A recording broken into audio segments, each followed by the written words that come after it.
c'est du bon. On sait que ça va chauffer. Là-bas, au pays où j'ai grandi, le conteur raconte pas seul. Quand il raconte, il demande au public Moumé Kakete. Et le public répond Kran. Moumé Kakete. Merci beaucoup.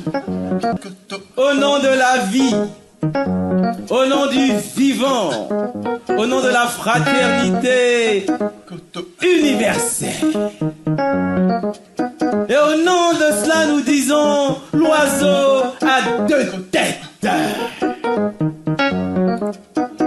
Il y a très longtemps de cela, il y avait un oiseau qui avait un seul corps et deux têtes.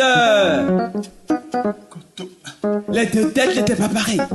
Il y a une tête qui était travailleuse, infatigable. C'est elle qui connaissait les bons endroits pour trouver les meilleures baies. L'autre, non, elle était paresseuse, feignante, comme des adolescents pleins d'hormones. Chez nous, elle était dongo. Oh, elle a tout becté. Mais quand elle a tout becté, la nourriture est allée où? C'est à vous que je demande, non? C'est allé dans le même corps. Donc vous en déduisez, comme moi d'ailleurs, que l'oiseau est mort complètement en une seule fois. Ce n'est pas la moitié de l'oiseau qui est mort, l'oiseau est mort totalement. Depuis ce temps-là, on dit là-bas chez nous, quand tu fais quelque chose à ton frère, c'est à toi-même que tu fais. Quand tu fais quelque chose à ta soeur, c'est à toi-même que tu fais. Tu fais pas ça à quelqu'un, Alors, ce que nous allons dire ce soir nous concerne tous. Avec le roi Moussa, les guerres étaient finies. Et dans son royaume, le commerçant commerçait, le paysan cultivait sa terre, les bergers aimaient leurs bêtes. Et chacun vaquait à ses occupations.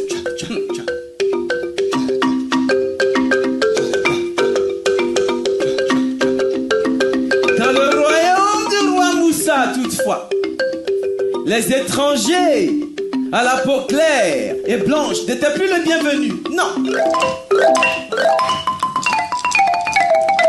Le roi Moussa avait un fils. Le fils du roi Moussa était un enfant conteur.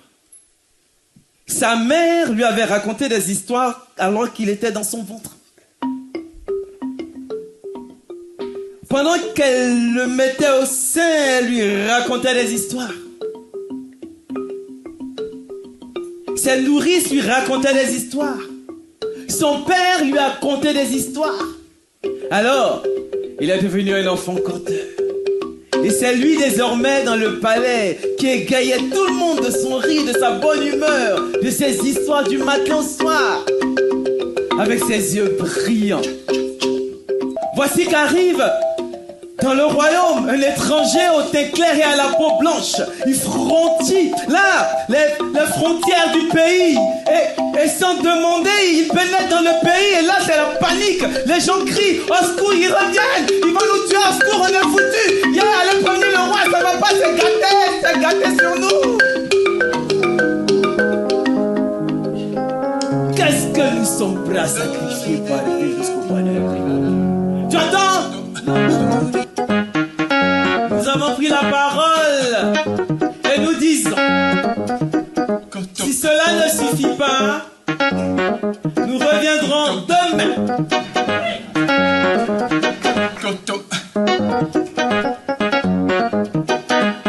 Nous reviendrons avec la parole seule, dressée comme un éclair ténu. Avec le pain seul, pétri de larmes et de sang versé. Avec une symétrie de soleil pur, même sur la pièce d'or. Coup de pied, coup de poing, coup de mollet, coup de tête. Shambhala. On se bat. On se bat. Au Kiaméakan, nous reviendrons demain. Moumé Keketin, Kron. Dans ce spectacle, nous revisitons l'histoire des relations tragiques nord-sud à travers la confrontation d'un ordre blanc mangeur d'arbres et d'un petit garçon conteur qui essaie de l'arrêter avec sa parole seule. Les contes traditionnels qui sont ici profonds et féroces à la fois nous interrogent sur la pertinence des choix des sociétés hégémoniques capitalistes. Mouma Gagetin,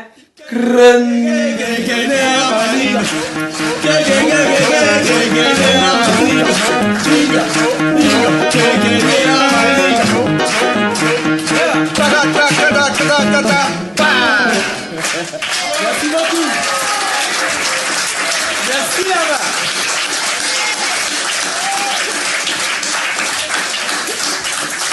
Alors les enfants, juste pour vous rappeler les enfants, les contes là c'est des contes hein.